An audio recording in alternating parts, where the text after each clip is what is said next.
بسم اللہ الرحمن الرحیم۔ ناظرین السلام علیکم۔ پروگرام درس اصول کافی میں آپ سب کا استقبال ہے۔ میں ہوں آپ کا میزبان ذیشان علی، اور ہمارے ساتھ ہمارے مہمان حجت الاسلام والمسلمین علی جناب مولانا حسین مرتضیٰ کمیل صاحب قبلہ اس وقت موجود ہیں۔ ناظرین، ہم آپ کی خدمت میں حاضر ہیں۔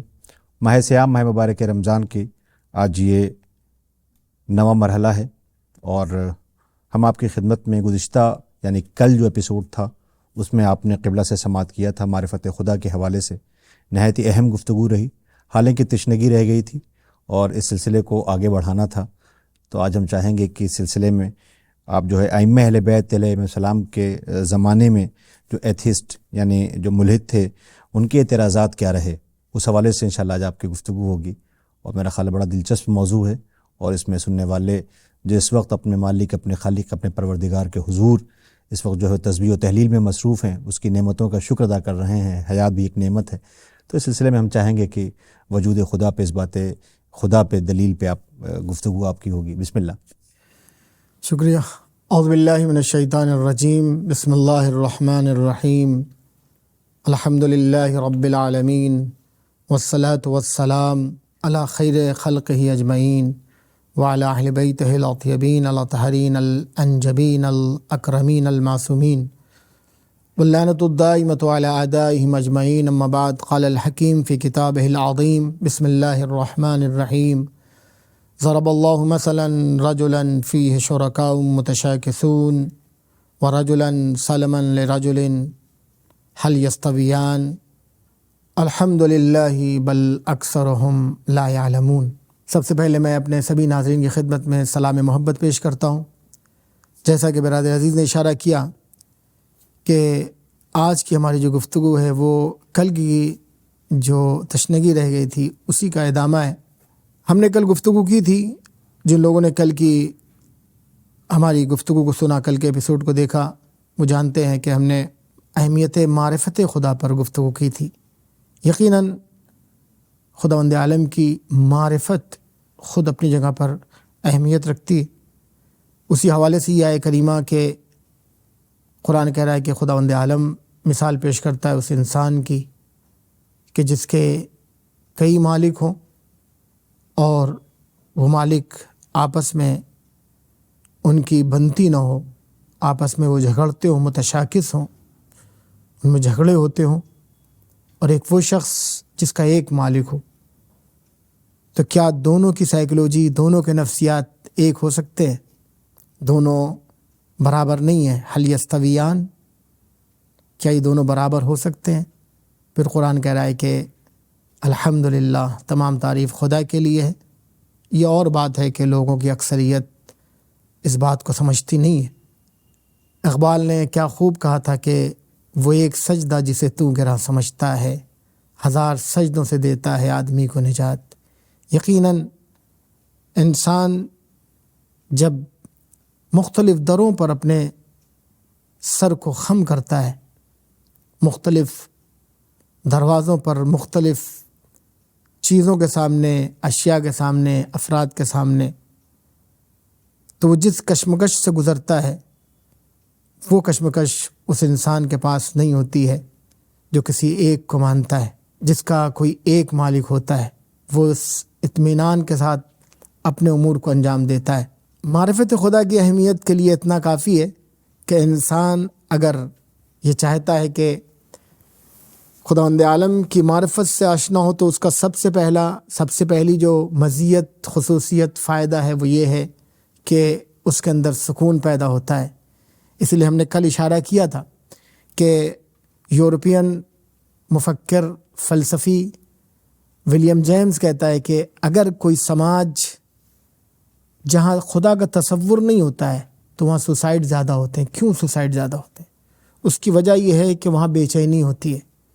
اس لیے کہ انسان جب کارزار زندگی میں، اپنے سفر زندگی میں مختلف حالات سے روبرو ہوتا ہے، مختلف پریشانیاں آتی ہیں، اور وہ یہ دیکھتا ہے کہ کوئی سہارا نہیں ہے، تو پھر وہ یہی فیصلہ کرتا ہے کہ اپنے رمق حیات کو اپنے ہاتھوں خود ختم کر دے، اپنا گلا خود گھونٹ لے، اپنی زندگی جسے اس نے بڑے آسائشوں اور آرام میں آگے بڑھایا تھا اس کو خود ایک بیگ تمام کر دے۔ لیکن وہ انسان جس کے عقیدے میں، جس کے تصورات میں، چاہے وہ منزل یقین تک نہ پہنچا ہو، اگر وہ اس فکر تک رہتا ہے کہ ہمارا کوئی خالق ہے، کوئی مالک ہے، کوئی سرپرست ہے، کوئی ایسا ہے جس پر ہم بھروسہ کر سکتے ہیں، تو وہ پھر مشکلات کے سامنے آواز دیتا ہے کہ انا للہ و انا الیہ راجعون، ہم خدا کے لیے ہیں اور خدا کی طرف جانا ہے۔ معرفت خدا، تصور خدا کی جو اہمیت ہے اس کا کوئی انکار نہیں کر سکتا ہے۔ ہر مذہب خدا کی طرف دعوت دیتا ہے، کسی ایک ایسے سرچشمہ وجود کی طرف دعوت دیتا ہے جس نے اس کائنات کو سجایا ہے۔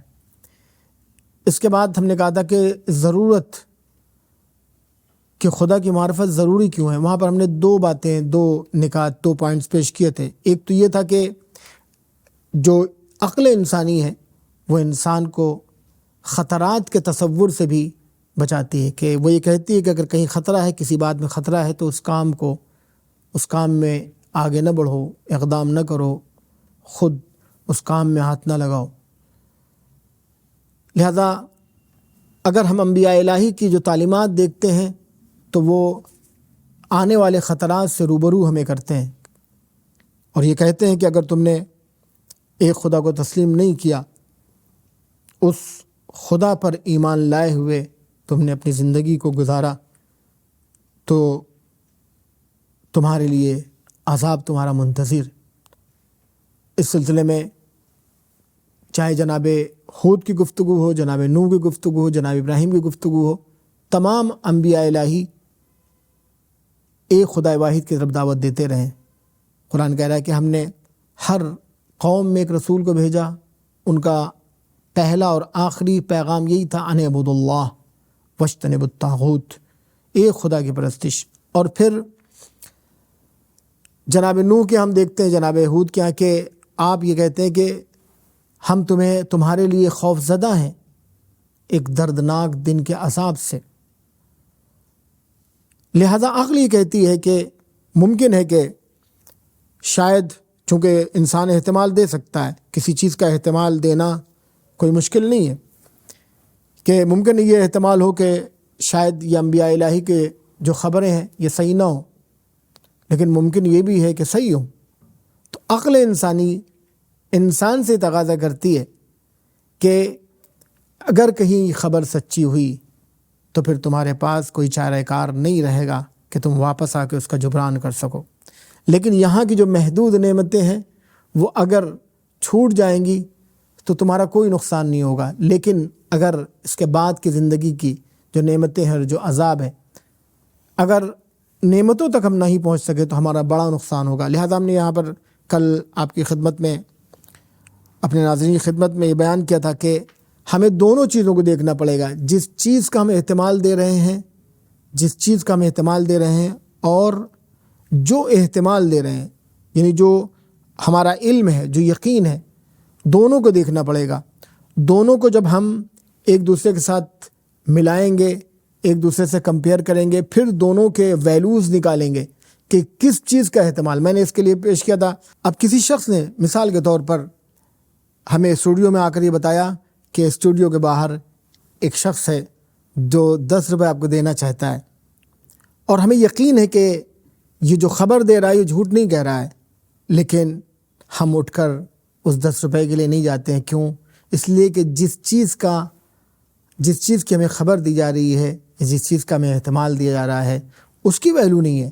لیکن اگر یہی رقم بڑھا دی جائے تو اب خبر دینے والا ممکن ہے کہ وہ کبھی کبھی جھوٹ بھی بولتا ہو، لیکن ہم اٹھ کے جا کے دیکھیں گے۔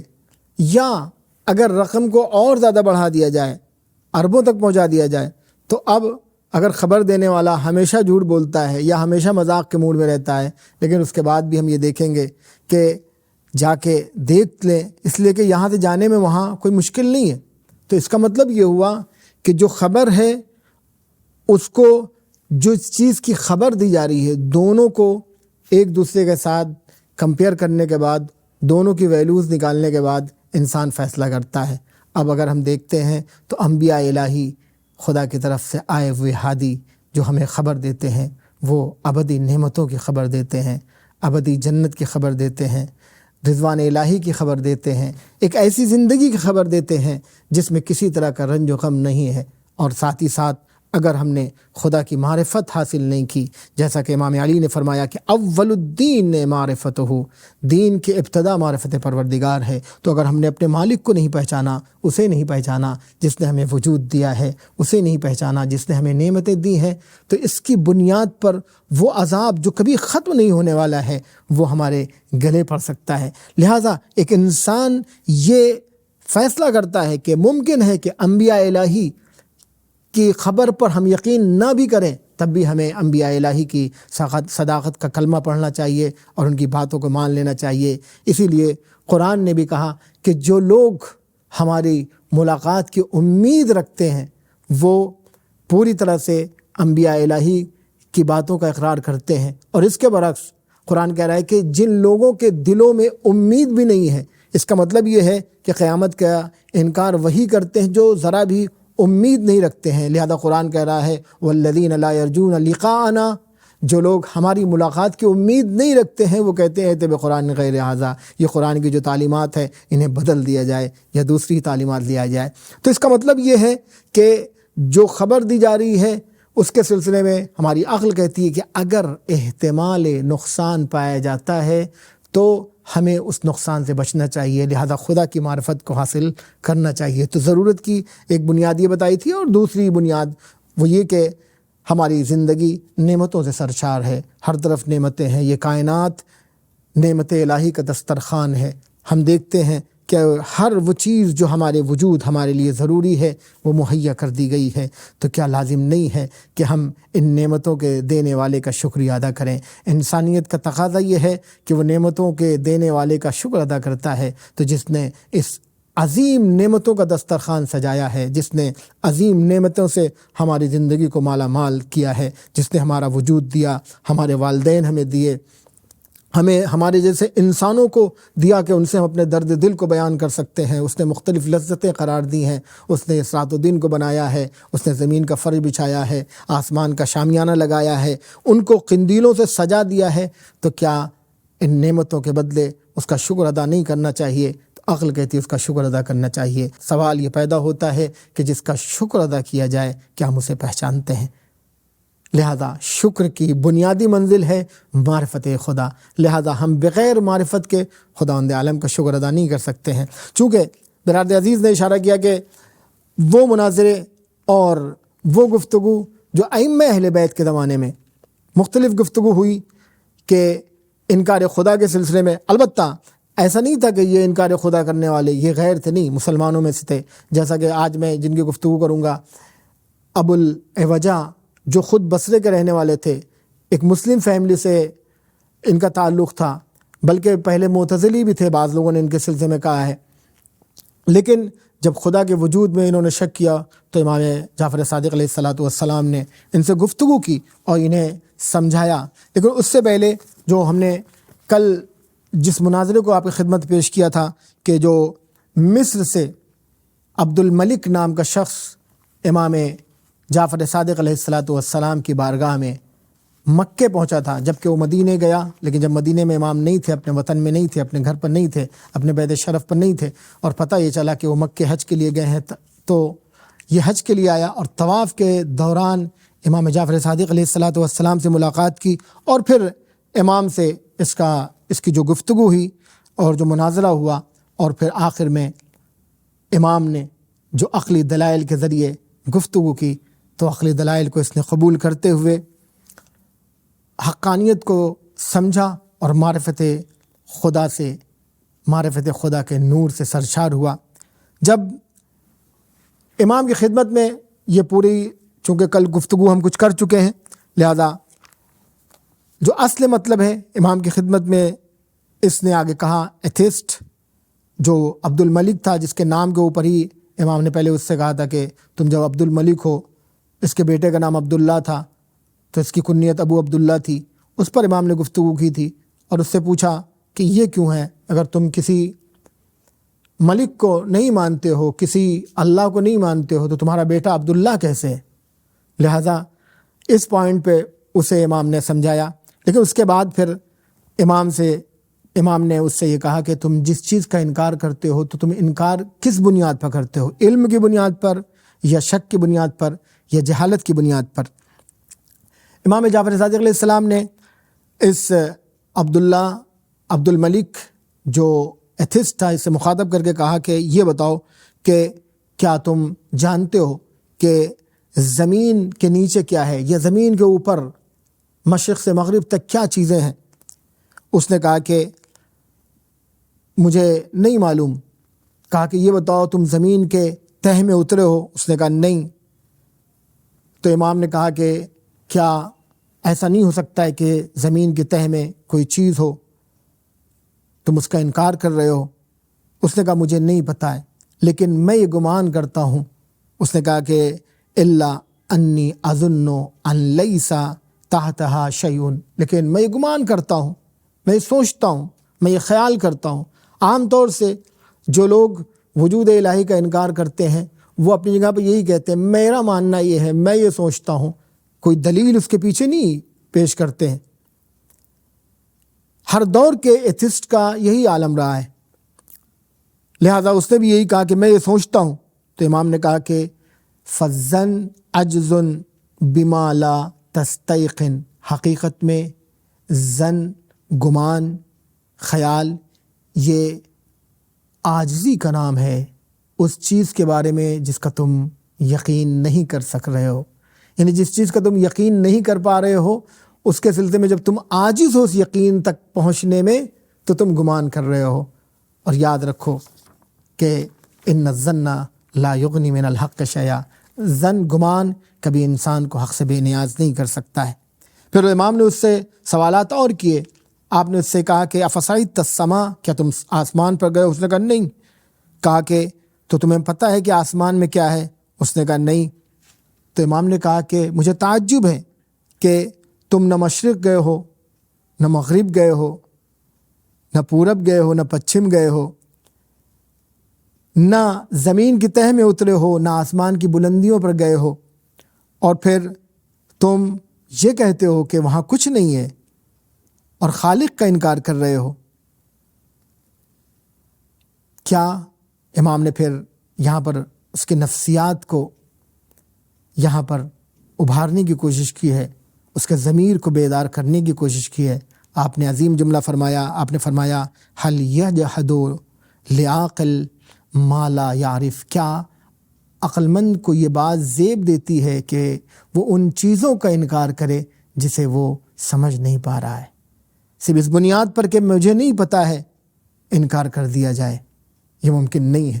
اگر ہم کسی ایسی چیز کا جس کو ہم صرف نہیں جانتے ہیں، مثلا میں اسٹوڈیو میں بیٹھا ہوں اور مجھے نہیں معلوم کہ باہر کیا ہو رہا ہے، تو میں انکار کر دوں؟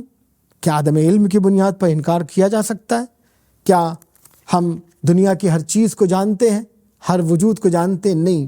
نہ جانے کتنی چیزیں ہیں کہ تمہیں خبر بھی نہیں ہے، نہ جانے کتنی نعمتیں ہیں جن کو ہم روزانہ استعمال کرتے ہیں لیکن ہم اس سے بے خبر ہیں، ان نعمتوں سے بے خبر ہیں، ہم نے اس کو استعمال کیا ہے۔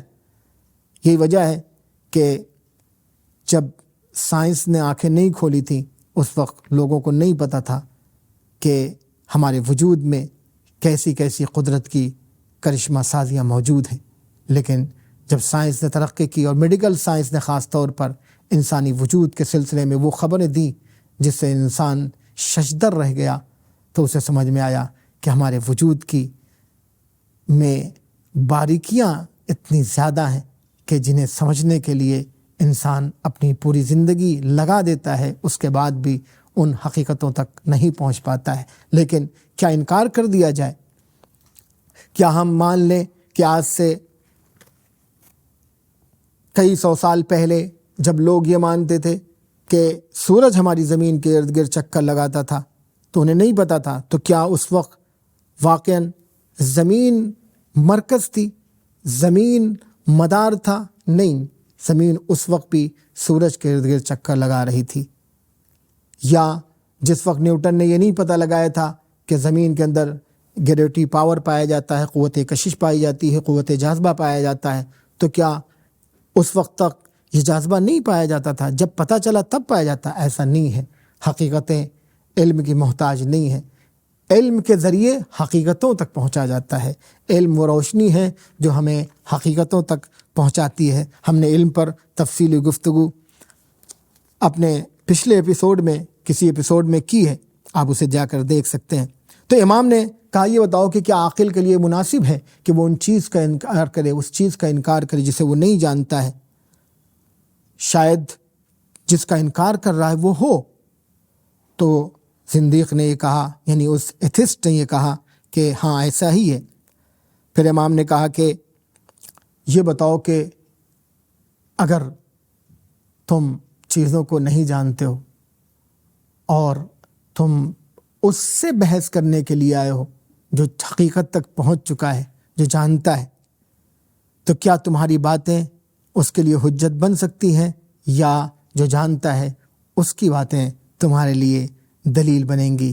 اسی بات کو قرآن نے بہت خوبصورت انداز میں بیان کیا کہ هل يستوي الذين يعلمون والذين لا يعلمون، کیا عالم اور جاہل برابر ہو سکتے ہیں؟ اور پھر امام نے اس ایتھس یعنی جو عبد الملک تھا اس کے ضمیر کو جھنجھوڑتے ہوئے، اسے بیدار کرتے ہوئے کہ یقیناً تم اعتراض کے لیے آئے ہو میرے پاس، لیکن ایسا نہیں ہے کہ تم مجھ سے جدا ہو۔ وہ خدا کے سلسلے میں ذرہ برابر شک نہیں رکھتا ہے، اور کیوں کر وہ شک رکھے گا جب کہ اس کے جد نے آواز دی تھی کہ لو کشفت الغطاء لمزدست یقینا، اگر پردے ہٹا دیے جائیں تب بھی علی کے یقین میں اضافہ نہیں ہوگا۔ تو امام نے کہا کہ ہم خدا کے سلسلے میں شک نہیں رکھتے ہیں۔ اور پھر امام نے اس سے کچھ سوالات کیے۔ امام نے اس سے پوچھا اما تر الشمس والقمر واللیل والنہار، کیا تم نے رات و دن کو دیکھا ہے؟ تو یہ بتاؤ کہ یہ سورج اپنی گردش کو اپنے مرکز پہ کیوں پورا کر رہا ہے؟ اور پھر کون ہے جو رات کو دن میں داخل کرتا ہے، دن کو رات میں داخل کرتا ہے؟ امام نے اسے متوجہ کیا کہ ذرا تم رات و دن کو دیکھو۔ قرآن نے بھی رات و دن کو اپنی آیات الہی قرار دیا ہے، اور اس سلسلے میں قرآن نے سورہ یاسین میں جو سورج کی اس گردش کے سلسلے میں اشارہ کیا ہے، جو امام نے یہ بیان کیا اپنے اس جملے میں کہ رات اور دن دونوں ایک دوسرے کے پابند ہیں۔ ایسا نہیں ہوتا ہے کہ کبھی رات آ گئی تو اب جانے کا نام نہیں لے رہی ہے، دن آ گیا تو جانے کا نام نہیں لے رہا ہے کہ انسان پریشان ہو جائے۔ قرآن کہہ رہا ہے کہ للشمس ينبغي لها ان تدرك القمر ولا الليل سابق النهار كل في فلك يسبحون، دونوں اپنے اپنے مدار پر گردش کر رہے ہیں۔ امام نے کہا یہ بتاؤ کہ کون ہے جو انہیں ان کے مدار پر حرکت میں رکھے ہوئے ہے، یعنی وہ محرک کون ہے جو انہیں متحرک بنائے ہوئے ہے، جس نے انہیں حرکت دی ہے۔ امام نے یہ استدلال اس سے کیا، اور پھر آپ نے فرمایا کہ ذرا بتاؤ یہ کون ہے، کون انہیں مجبور کیے ہوئے ہے؟ کیا یہ خدا کے علاوہ کوئی اور ذات ہے جو سورج کو، چاند کو اس بات پر مجبور کیے ہے کہ وہ اپنی جگہ پر اسی طرح سے گردش کریں جس طرح سے وہ کرتے آئے ہیں؟ خدا کے علاوہ کوئی اور ذات نہیں ہے۔ یہاں پر اس ایتھس نے کہا صدقتا، آپ نے بالکل سچ کہا ہے۔ اس کے بعد امام یہاں پر خاموش نہیں ہوتے ہیں، اور بلکہ استدلال کو اور آگے بڑھاتے ہوئے آپ گفتگو کرتے ہیں۔ چونکہ میں چاہتا ہوں کہ کچھ اور امام کے استدلال آپ کی خدمت میں پیش کیے جائیں، لہذا اس کو میں آپ کے مطالعے کے حوالے کرنا چاہتا ہوں کہ آپ اصول کافی، کتاب التوحید، معرفت خدا کا جو باب ہے، اس بات خالق، اس کی پہلی حدیث میں مکمل اس امام کی اس گفتگو کو آپ اور پڑھ سکتے ہیں۔ یہاں پر جو دوسری گفتگو، چونکہ آپ نے اشارہ کیا تھا اپنی گفتگو میں کہ امام جعفر صادق یا ائمہ معصومین الاسلام کے زمانے میں جو ایسی گفتگو ہوئی ہے اس بات وجود پروردگار کے سلسلے میں، ظاہر سی بات ہے کہ ائمہ معصومین الاسلام کی زبان سے کہ جو معرفت خدا ہمارے دلوں تک پہنچانے کے لیے آئے ہوں، جو پرچم توحید بلند کرنے کے لیے آئے ہوں، ظاہر بات ہے کہ ان سے جو گفتگو ہے اس کو پیش کیا جائے۔ امام جعفر صادق علیہ السلام کے زمانے میں ایک شخص تھا ابن ابی العوجہ، جو بصرے کا رہنے والا تھا، جو بظاہر مسلمان بھی تھا، لیکن خداوند عالم کے وجود پر اس سے کافی اعتراضات تھے۔ اور پھر یہ اپنے ساتھیوں سے اس کی گفتگو ہوئی اور اس نے کہا کہ میں امام جعفر صادق صاحب سے جا کے گفتگو کرتا ہوں. اگرچہ اس کے ساتھیوں نے سمجھایا کہ تم جو جا رہے ہو اس میں کامیاب نہیں ہوگے، اس لیے کہ تم غالباً یہ امام جعفر صادق علیہ السلام کے علم سے جس طرح سے آشنا ہونا چاہیے تھا اس طرح سے یہ آشنا نہیں تھا. بہرحال یہ امام کی خدمت میں آیا اور اس نے امام کو مخاطب کیا اور آواز دی کہ ابن رسول اللہ. جیسے ہی ابن رسول اللہ کہا تو امام نے کہا کہ یہ بتاؤ کہ تم نے مجھے فرزند رسول کہہ کے پکارا ہے ابن رسول اللہ، تو وہ رسول کس کا ہے جس کا تم انکار کر رہے ہو؟ اگر خدا ہی نہیں ہے تو پھر رسول کیسا؟ پھر اس نے کہا کہ نہیں، یہ تو میری عادت ہے اور سماج میں یہ بات جاری ہے کہ لوگ آپ کو مخاطب کرتے ہیں ابن رسول اللہ کہہ کے، فرزند رسول کہہ کے، تو میں نے بھی آپ کو فرزند رسول کہا ہے، اس بنیاد پر کہا ہے. خیر، امام نے کہا کہ کوئی بات نہیں، تمہارا جو جواب ہے، جو تمہارا سوال ہے وہ تم پوچھو. تو اس نے کہا کہ جو بنیادی بات کہی، اگرچہ جو اعتراض ہے یہ گزشتہ انبیاء کی قوم نے اپنے نبیوں سے بھی کیا ہے کہ خداوند عالم کے دیکھنے کا مطالبہ. البتہ یہاں چونکہ دیکھنے کی بات نہیں ہے، انشاءاللہ ہم اپنی آئندہ کی جو گفتگو ہے اس میں جب رؤیت الہی کے سلسلے میں کہ کیا خدا کو دیکھا جا سکتا ہے یا نہیں، اس پر جو استدلال کریں گے، گفتگو پیش کریں گے، وہاں دلیل پیش کریں گے کہ خدا کو ہم ان آنکھوں سے کیوں نہیں دیکھ سکتے ہیں. یقیناً خدا کو دیکھا جا سکتا ہے. امام علی سے جب کسی نے کہا تھا کہ آپ نے اپنے خدا کو دیکھا ہے تو امام نے یہی کہا تھا کہ حل یعبد ربن لم ارا، کیا اس خدا کی عبادت کی جا سکتی جسے نہ دیکھا ہو؟ لیکن ان ماتھے پر موجود آنکھوں سے نہیں بلکہ دل کی نگاہوں سے اس کے قدرت کے کرشمے دیکھے جاتے ہیں. اور جو لوگ خدا کو دیکھنا جانتے ہیں وہ اپنے دل کی نگاہوں سے دیکھتے ہیں. بلکہ امام حسین نے بڑا خوبصورت جملہ فرمایا ہے دعا عرفہ میں کہ عمیت عین لا تراک علیہ رقیبا، وہ آنکھیں اندھی ہیں جو تجھے اپنا نگہبان نہیں دیکھتی ہیں. لیکن دیکھنے سے مراد ان ظاہری آنکھوں سے دیکھنا نہیں ہے. وہ کیوں؟ وہ انشاءاللہ ہم آئندہ اپنی گفتگو میں بیان کریں گے، سائنسی اعتبار سے بھی اس پر روشنی ڈالیں گے.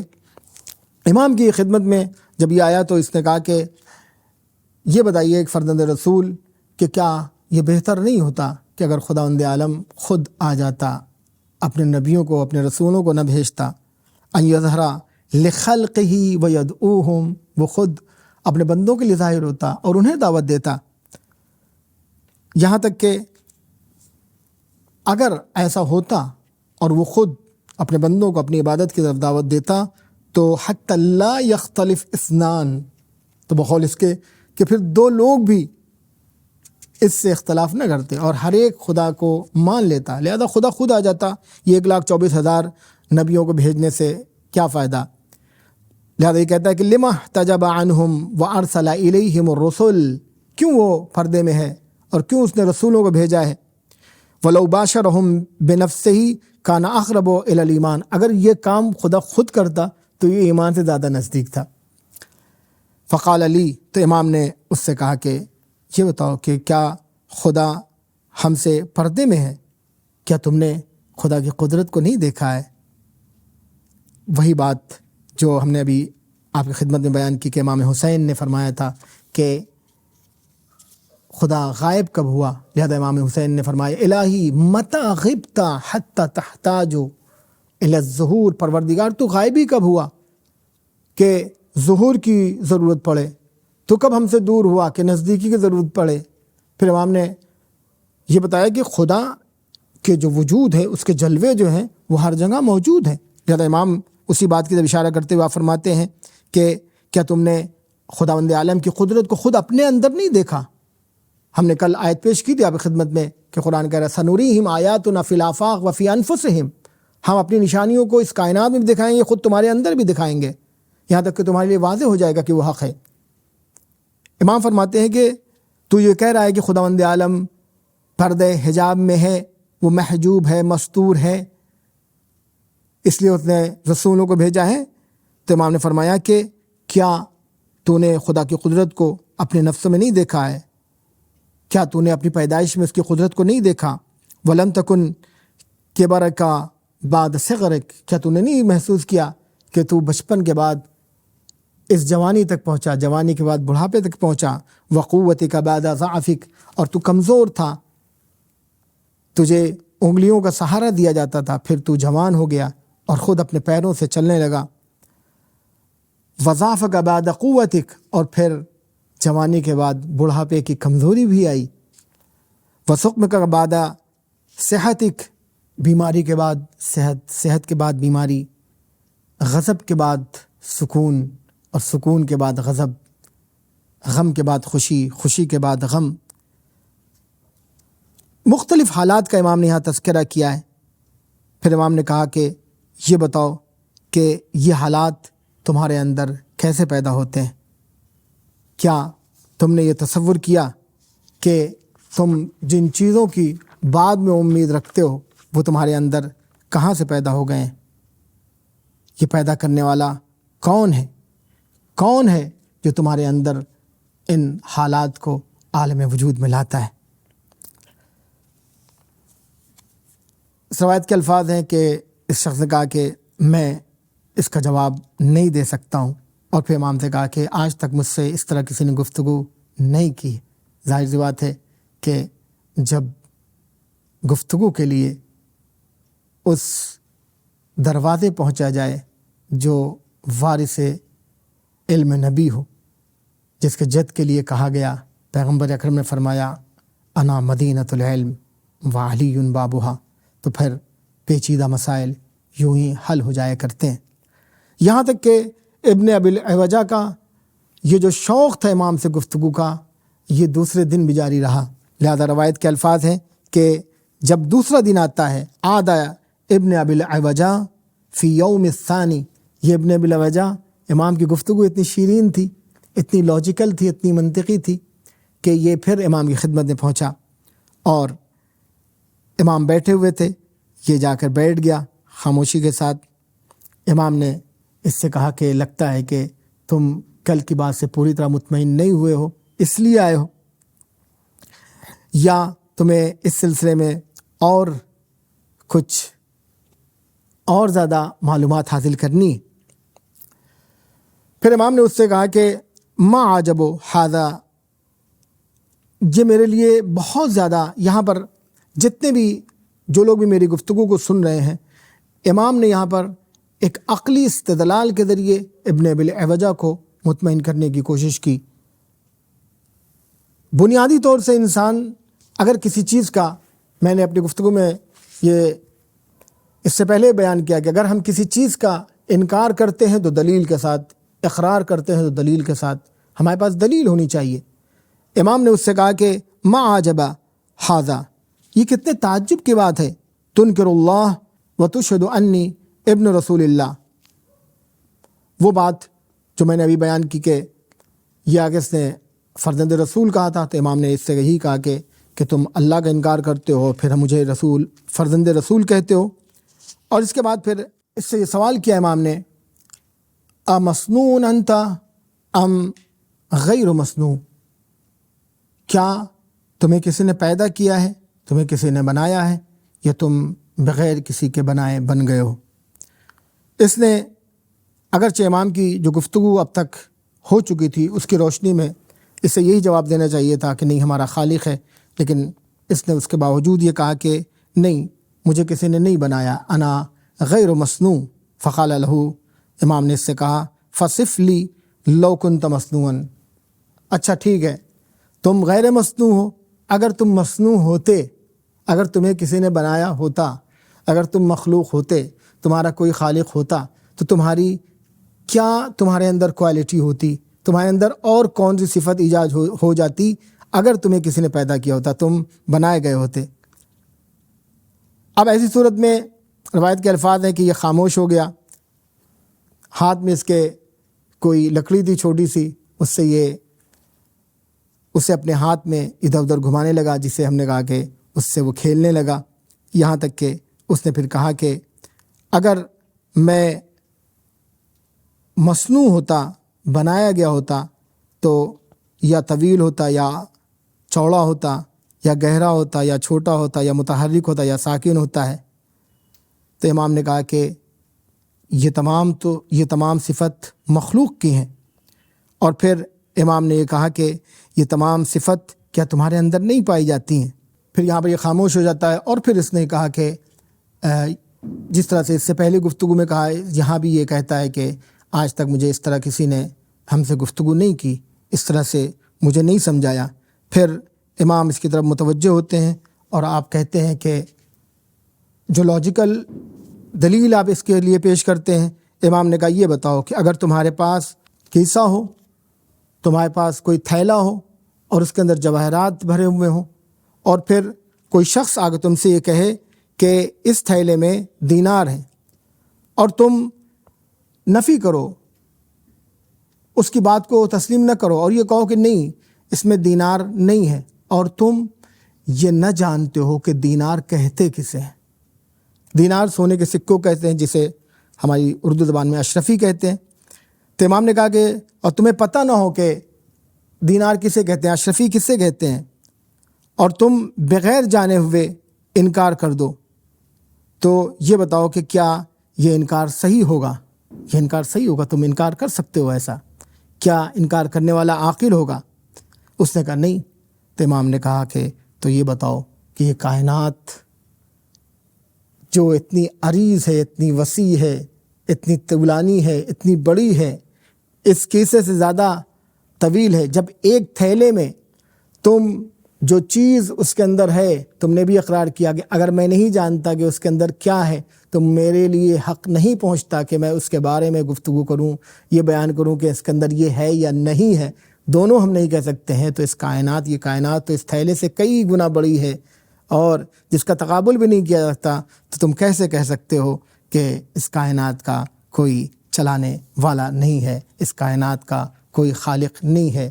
یہ کائنات کے جو موجودات ہیں، یہ جو پھولوں میں خوشبو ہے، کوئی اسے پیدا کرنے والا نہیں ہے۔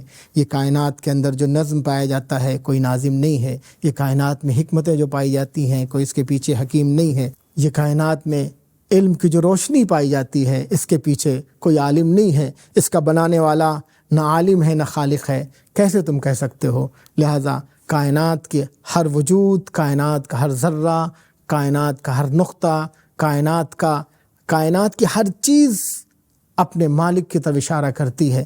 یہی وجہ ہے کہ اگر ہمیں اپنے مالک کو سمجھنا ہے، اپنے خدا کو جاننا ہے، تو قرآن ہمیں بار بار دعوت دیتا ہے کہ کائنات کی چیزوں میں غور کرو، غور و فکر کی دعوت دیتا ہے۔ قرآن کہتا ہے کہ ان فی خلق السماوات والارض واختلاف اللیل والنہار والفلک التی تجری بما ینفع الناس، یہ کائنات میں جو زمین و آسمان ہے، یہ چاند ستارے ہیں، یہ دریا ہیں، اس میں چلتی ہوئی کشتیاں ہیں، یہ ہوائیں ہیں جو چل رہی ہیں، یہ بارش کا نظام ہے، یہ تمام کی تمام آیات الہی ہیں، ہمیں دعوت دیتی ہیں کہ ہمارا کوئی بنانے والا ہے، ہمارا کوئی کارساز ہے۔ انشاءاللہ ہم آئندہ گفتگو میں ہم برہان نظم یعنی دلیل نظم کو پیش کریں گے، دلیل فطرت کو پیش کریں گے۔ آج کے لیے ہماری گفتگو یہیں پر ختم ہوتی ہے۔ اب آپ کے جو سوالات ہیں ان کے لیے میں حاضر ہوں۔ بہت بہت شکریہ قبلہ۔ گفتگو ختم نہیں ہوتی بلکہ گفتگو کا سلسلہ انشاءاللہ یہ ہمارا جو ہے انشاءاللہ جاری ہے۔ حالانکہ ہر پروگرام میں، ایپیسوڈ میں ایک تشنگی رہ جاتی ہے، اور دل تو یہ تھا کہ یہ سلسلہ جاری رہے، مگر مجبوری ہے دامن وقت کی، اور کہیں نہ کہیں ہم وقت کے اس میں بندھے ہوئے ہیں۔ اور حالانکہ ہمارا یہ پروگرام تقریباً 50 منٹ کا ہے، اور آپ کے ناظرین قیمتی 50 منٹ ہمارے لیے ہیں، بلکہ ہم یہ کہیں کہ ہم آپ کے لیے ہیں، اس لیے کہ اس تیز رفتار زندگی میں، اور کسی شاعر نے کہا تھا نا کہ فکر معاش عشق بتاں یاد رفتگاں، اس زندگی میں کوئی کیا کیا کیا کرے، لیکن ضرورت ہے جیسا کہ قبلہ نے کہا کہ تلاش اس کی کرو۔ ہر دور میں رہا ہے بے حسی، تلاش، ہٹ دھرمی، اقرار، انکار، ہر زمانے میں رہا ہے، اور اسی سے نکال کر کے، چونکہ ناظرین آپ کے پاس بھی وقت نہیں ہے اور قبلہ محنت کرتے ہیں، اور آپ دیکھیں کہ کتاب اصول کافی سے، قرآن مجید کے اس دامن سے کہ جس نے ہر زمانے کی عکاسی کی ہے، اچھے اور بروں کی تمیز کرائی ہے، اور اس طرف اشارہ کیا ہے کہ دستور حیات کیا ہے۔ لہٰذا یہ آئین، یہ دستور قرآن مجید ہمارے سامنے ہے، اور اہل بیت اطہار علیہ السلام کی زندگی ہم سب کے لیے مشعل راہ ہے۔ لہٰذا اسی سمندر سے یہ بہترین موتی آپ کے سامنے عرفان کے، معرفت کے قبلہ لے کر کے حاضر ہوتے ہیں۔ ہماری ٹیم کی بھی خواہش یہ ہے کہ آپ ہمیں اپنے قیمتی وقت دیں، اور جو حضرات پچھلے ایپیسوڈز کو نہیں دیکھ سکے ہیں انہیں ہم دعوت فکر دیتے ہیں اور یہ ان سے گزارش کرتے ہیں کہ ہمارے ایپیسوڈز کو ضرور دیکھیں اور دیکھ کر کے ہمیں یہ بتائیں، آپ ہمارے لیے ہمیں بتائیں کہ ہم سے کہاں کمیاں ہو رہی ہیں، کون سی ایسی چیزیں جو ہم سے چھوٹ رہی ہیں۔ قبلہ بات یاد آ گئی ہے تو میں آپ کی خدمت میں عرض کروں کہ ہم سے بہت سے لوگوں نے یہ کہا کہ ماہ سیام، ماہ مبارک رمضان، اس کے حوالے سے بھی چند سوالات سننے والوں کے لیے ہم پیش کر دیا کریں۔ حالانکہ چیزیں موجود ہیں، دستیاب ہیں، لیکن جیسے ایک سوال کیا گیا، حالانکہ میں اب سوچ رہا ہوں کہ میں اس حوالے سے گفتگو کروں، سوال کروں، یا جو ماہ سیام، ماہ مبارک رمضان، تو ہم نے یہ طے کیا ہے کہ ہم اس کے نصف حصے کر دیتے ہیں۔ ایک حصہ جو ہے وہ اس کے حوالے سے کریں اور دوسرا حصہ جو ہمارے اس وقت جو، چونکہ آپ نے یہ کہا نا، آپ نے کیا کہا، کتاب کے اندر وہ ساری چیزیں موجود ہیں کہ اس میں ہماری اپنی کوئی وہ نہیں ہے، شریعت کیا کہتی ہے ہمیں اس کو ماننا ہے، علی کیا کہہ رہا ہے اس کو ہمیں ماننا ہے۔ تو اس میں روزے کے حوالے سے ایک سوال ہے کہ کیا حالت روزہ میں ہم جو ہے کسی کی زندگی بچانے کے لیے بلڈ ڈونیٹ کر سکتے ہیں؟ دیکھیے، جہاں تک حالت روزہ میں بلڈ ڈونیٹ کرنے کا مسئلہ ہے، تمام علماء کا اس میں اتفاق ہے کہ بلڈ ڈونیٹ کر سکتے ہیں۔ یہ اور بات ہے کہ سیستانی صاحب نے ایک قید لگائی کہ البتہ یہ تقریباً ایک عقلی قید ہے کہ اگر کوئی شخص ڈونیٹ کر رہا ہے اور وہ خود اس روزے سے محروم ہو جا رہا ہے، پھر یعنی اتنی کمزوری آ رہی ہے کہ اس روزے کو پائے تکمیل تک نہیں پہنچا پا رہا ہے، تو اس میں ڈونیٹ نہیں کر سکتا ہے، لیکن اگر حالات نارمل ہیں تو وہ ڈونیٹ کر سکتا ہے، کوئی حرج نہیں ہے۔